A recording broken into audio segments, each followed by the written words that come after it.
Chapter 12.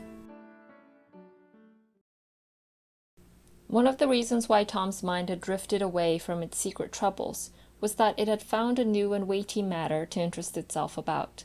Becky Thatcher had stopped coming to school. Tom had struggled with his pride a few days and tried to whistle her down the wind, but failed.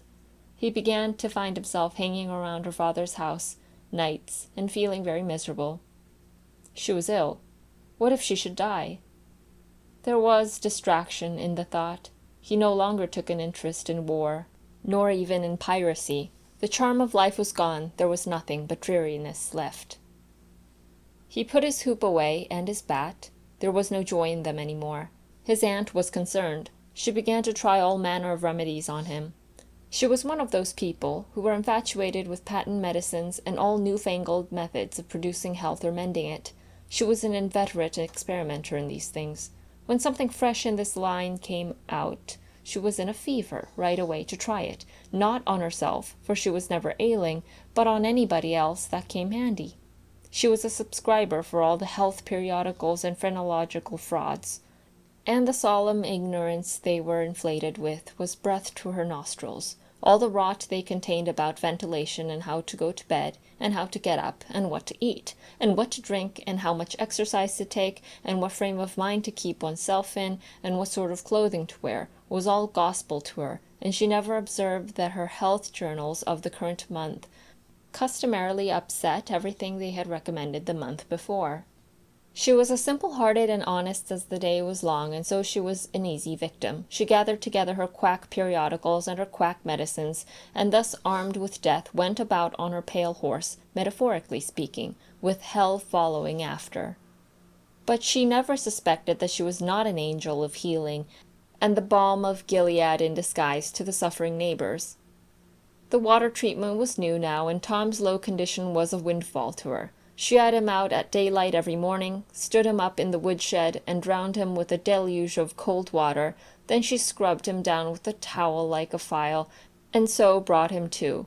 Then she rolled him up in a wet sheet, and put him away under blankets till she sweated his soul clean, and the yellow stains of it came through his pores, as Tom said. Yet notwithstanding all this, the boy grew more and more melancholy, and pale and dejected.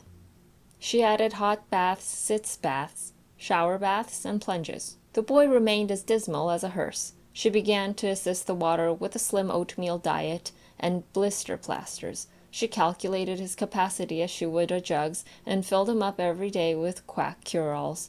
Tom had become indifferent to persecution by this time. This phase filled the old lady's heart with consternation. This indifference must be broken up at any cost. Now she heard of painkiller for the first time. She ordered a lot at once. She tasted it and was filled with gratitude. It was simply fire in a liquid form. She dropped the water treatment and everything else, and pinned her faith to painkiller. She gave Tom a teaspoonful, and watched with the deepest anxiety for the result. Her troubles were instantly at rest, her soul at peace again, for the indifference was broken up. The boy could not have shown a wilder, heartier interest if she had built a fire under him. Tom felt that it was time to wake up. This sort of life might be romantic enough in his blighted condition, but it was getting to have too little sentiment and too much distracting variety about it. So he thought over various plans for relief, and finally hit upon that of professing to be fond of painkiller. He asked for it so often that he became a nuisance, and his aunt ended by telling him to help himself and quit bothering her.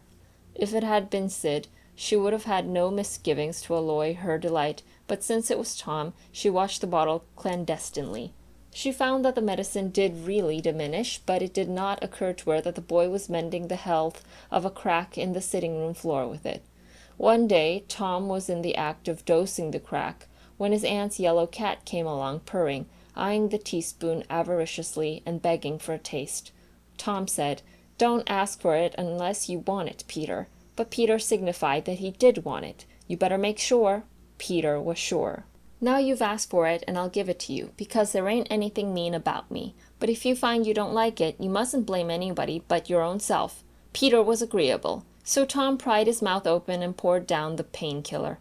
Peter sprang a couple of yards in the air, and then delivered a war-whoop and set off round and round the room, banging against furniture, upsetting flower pots, and making general havoc. Next he rose on his hind feet and pranced around in a frenzy of enjoyment, with his head over his shoulder and his voice proclaiming his unappeasable happiness. Then he went tearing around the house again, spreading chaos and destruction in his path. Aunt Polly entered in time to see him throw a few double somersets, deliver a final mighty hurrah, and sail through the open window, carrying the rest of the flower pots with him. The old lady stood petrified with astonishment, peering over her glasses. Tom lay on the floor, expiring with laughter. "Tom, what on earth ails that cat?" "I don't know, Aunt," gasped the boy. "Why, I never see anything like it. What did make him act so?" "'Deed, I don't know, Aunt Polly. Cats always act so when they're having a good time." "They do they?" There was something in the tone that made Tom apprehensive. "Yes'm. That is, I believe they do." "You do?" "Yes'm." The old lady was bending down, Tom watching, with interest emphasized by anxiety. Too late he divined her drift. The handle of the telltale's teaspoon was visible under the bed valance. Aunt Polly took it, held it up. Tom winced and dropped his eyes. Aunt Polly raised him by the usual handle, his ear, and cracked his head soundly with her thimble. "Now, sir, what did you want to treat the poor dumb beast so for?" "I done it out of pity for him. Because he hadn't any, Aunt." "Hadn't any, Aunt, you numbskull! What has that got to do with it?" "Heaps, because if he'd had one she'd 'a burnt him out herself. She'd 'a roasted his bowels out of him, 'thout any more feeling than if he was a human." Aunt Polly felt a sudden pang of remorse. This was getting the thing in a new light. What was cruelty to a cat might be cruelty to a boy, too. She began to soften. She felt sorry. Her eyes watered a little, and she put her hand on Tom's head and said gently, "I was meaning for the best, Tom.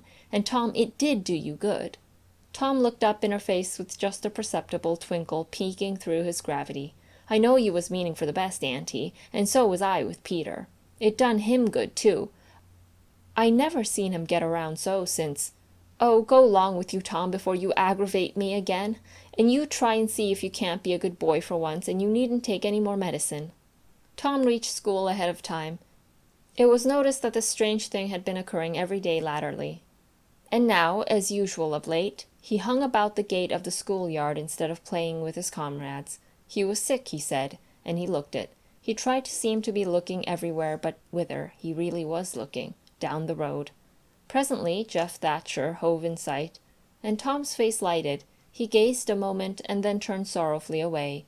When Jeff arrived, Tom accosted him, and led up warily to opportunities for remark about Becky, but the giddy lad never could see the bait. Tom watched and watched, hoping whenever a frisking frock came in sight, and hating the owner of it as soon as he saw she was not the right one. At last Frock ceased to appear, and he dropped hopelessly into the dumps. He entered the empty schoolhouse and sat down to suffer. Then one more Frock passed in at the gate, and Tom's heart gave a great bound. The next instant he was out, and going on like an Indian, yelling, laughing, chasing boys, jumping over the fence at risk of life and limb, throwing handsprings, standing on his head, doing all the heroic things he could conceive of, and keeping a furtive eye out all the while to see if Becky Thatcher was noticing. But she seemed to be unconscious of it all. She never looked. Could it be possible that she was not aware that he was there? He carried his exploits to her immediate vicinity, came war-whooping around, snatched a boy's cap, hurled it to the roof of the schoolhouse, broke through a group of boys, tumbling them in every direction, and fell sprawling himself under Becky's nose, almost upsetting her. And she turned, with her nose in the air, and he heard her say, "Umph! Some people think they're mighty smart, always showing off." Tom's cheeks burned. He gathered himself up and sneaked off, crushed and crestfallen.